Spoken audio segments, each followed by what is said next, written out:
everyone. Welcome to our third episode of Brothers and Boss Battles DLC.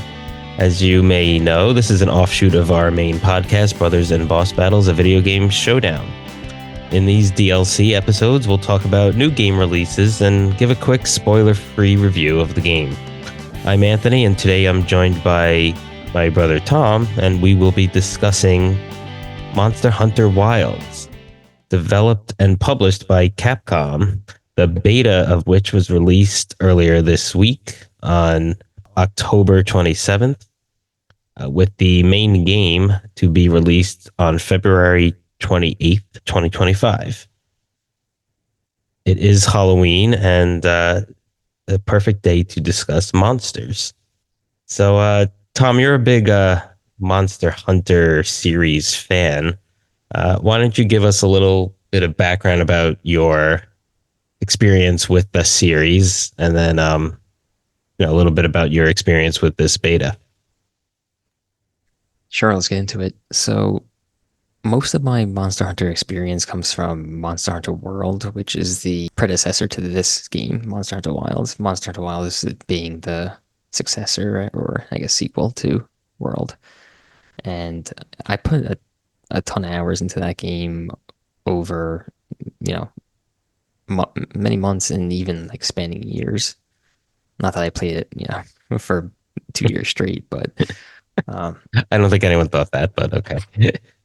Yeah, so like, and that kind of speaks to like the game's replay value, a favorite topic of conversation for us. But no, just like it's like lasting power. Like there are some people who like this is their game and they just keep playing it and max out all their stats and whatnot. But anyway, so like a big selling point for me for this game and other games in the series is that it has a pretty extensive online multiplayer component to it. So if you have a group of friends, it really ups the fun value, in my opinion. Just being able to go on a hunt with 3 of your friends, or 2 of your friends, or whatever. The party can be up to 1, 2, 3, or 4 people. Each hunter would bring a different, in theory, would bring a different weapon to the fight. To like, which they all have their own strong points, and against different monsters, different weapons are better. So Right. And do they have like a healing component and like a support and a more attack kind of characters? Yeah. So, I mean, there's one weapon in particular, which is like the support weapon. It's the hunting horn. It kind of like buffs the other hunters in the party. Right. So that's so that's a good background. Specifically with this game, I guess we could talk about our experience with it. So I'm not as big a Monster Hunter fan. I did play, I think, a little bit of the Monster Hunter World when that came out. With regard to this game, it's kind of cool because you start out with a like sort of a character creation screen, so you could choose different looks for your character. That's standard in the games. That's just to draw a comparison. I think customize the colors of their clothing, voice, and items like that.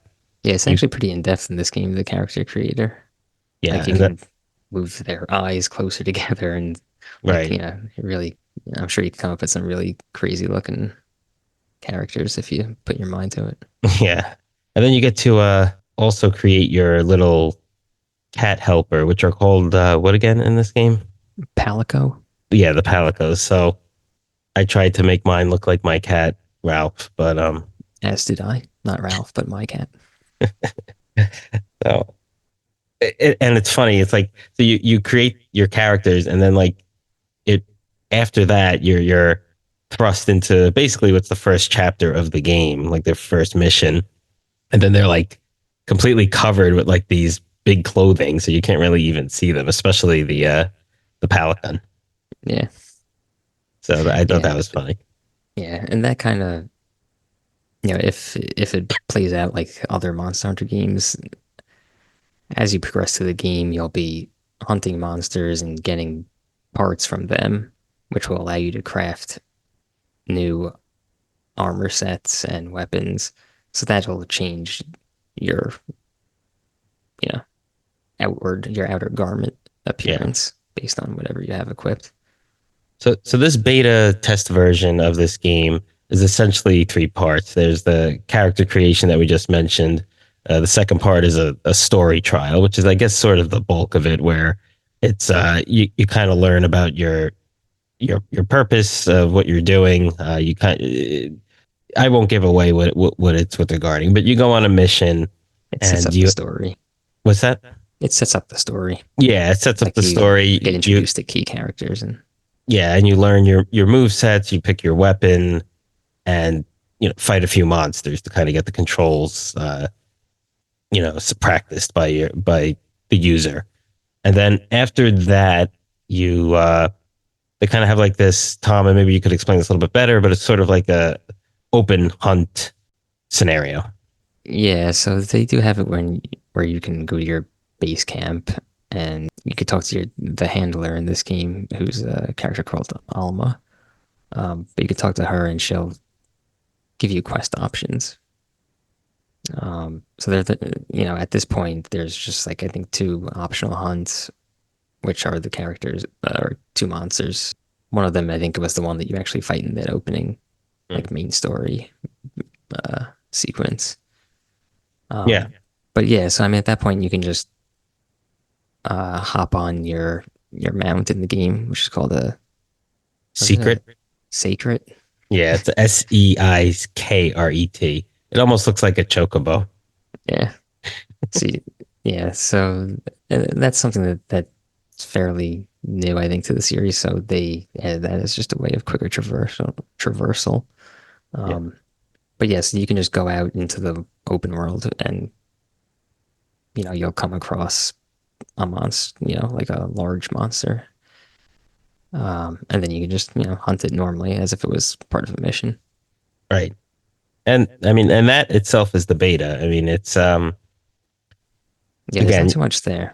yeah, it really just gives you the smallest little taste. Yeah. But I guess that's the point. As Yeah. far as the controls, I personally found them like clunky, and I don't know if that was the beta or if I'm just not as used to these games. I know Tom and I were talking a little bit before we started recording, and he mentioned how you really do need a lot of buttons to perform all the Yeah. tasks and moves you have to do. So I'm curious, what weapon did you pick? I picked that one that can transform between like an axe and a sword. I think it was like the main like attack sort of. Okay. Yeah. Like That it was sort of uh, like a balanced one, I think. was Not it like overly strong or Switch Axe or something like overly that? quick. The Switch Axe, I think it was called. Yeah, that was fine. Yeah. Yeah. So I'm not too familiar with like every single weapon in the game. I think there's 14 total. But I mean, some of them are going to have more, you Yeah, know, power, other has more speed. yeah, different stats, but I mean, just like different functions, so like Mhm. different, like I think the Great Sword was one of the more simple ones where you don't need as many button presses. So like there's stuff like that. But yeah, I mean, just in general, there's a lot that you can do. Like there's, a lot of actions that you can do in the game. So Yeah, there's like it support moves. You could throw the flare, like yeah, the and just deep even head like does stuff. switching items and using items. Like you have Hmm. to like hold L1 and then press square to cycle through them. Yeah, it's a Yes. lot. Yeah. And then like when you have your weapon drawn versus sheathed, Yeah, there's a whole, right. all the buttons do something else at that point. So Yeah, I yeah, kept sheathing my weapons sometimes when I went to attack. yeah, yeah. It definitely takes time to get into it. Like yeah, even I was mispressing some buttons, which like they added that new function, the like the focus strike where you Yeah. hold the weapon up. Yeah, so this is like I guess we should talk a little bit about it since it's a new thing. So basically you held I think it was R2, right? And then or sorry, L2. on the PlayStation controller, and then basically as you attack the monster, you'll like open up these wounds on its body, and then Right. you use that focus strike to target those areas specifically, which does like extra damage and Yeah, that's pretty incapacitates the cool. monster a little bit. Yeah, that was pretty cool. Yeah, it's just a lot to learn. I mean, as far as the beta is concerned, it certainly showed off the great graphics. It showed off some basic gameplay, a little bit of the character development and just learning your characters, the character creation. I don't know if it does a great job of having you do all of these other things that the buttons require or that is required of being successful at the game. Yeah. I mean, the beta itself is pretty easy, but yeah. As you get into different fights, you'll need to be, a lot more dexterous with how you use the controller. And a lot of the later monsters, at least in the other games, they have, like mechanics that you have to memorize so that you're not dying every 2 seconds. yeah. So. But otherwise, I mean, certainly for fans of the game, it looks like it's going to be another good one. I think you had mentioned it kind of. Yeah. As someone who got a lot of well. enjoyment out of Monster Hunter World, like I immediately felt really good playing this game. Like, it just it felt like home, kind of. So there was a game in between World and this one, which was released on Switch. It was Monster Hunter Rise.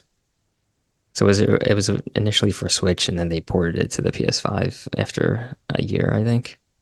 And it didn't feel as good, probably because it was a Switch game. Yeah.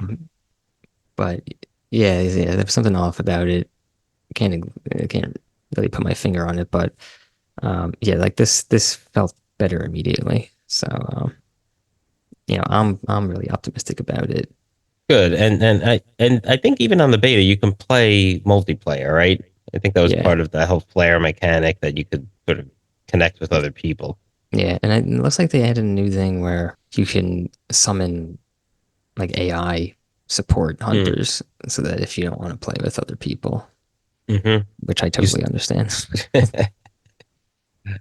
Lots of your friends going to get this game? Yeah, I think so, probably. That's good. So you'll have maybe another 100 hours of Monster Hunter at your disposal. Yeah, I'm looking forward to it. All right. Well, there's our definitive voice on Monster Hunter series. Hope you enjoyed this short little DLC episode. Tom, anything else to add? No, I think that pretty much sums it up. Fans of Monster Hunter World, be on the lookout for this. I think it's going to include a lot of fan favorite features from the old games and lots of stat min-maxing and whatnot. So stay tuned. Right. Sounds good. Yeah, check out the game when it releases in February 2025. Check out our regular episodes of Brothers and Boss Battles, a video game showdown on our wherever you get your podcasts. Check out our social media on X and Instagram at Bros Boss Battles. That's BROS Boss Battles. We are also on YouTube, and check out our website at brothersandbossbattles.com. Thanks for listening, and we'll catch you next time.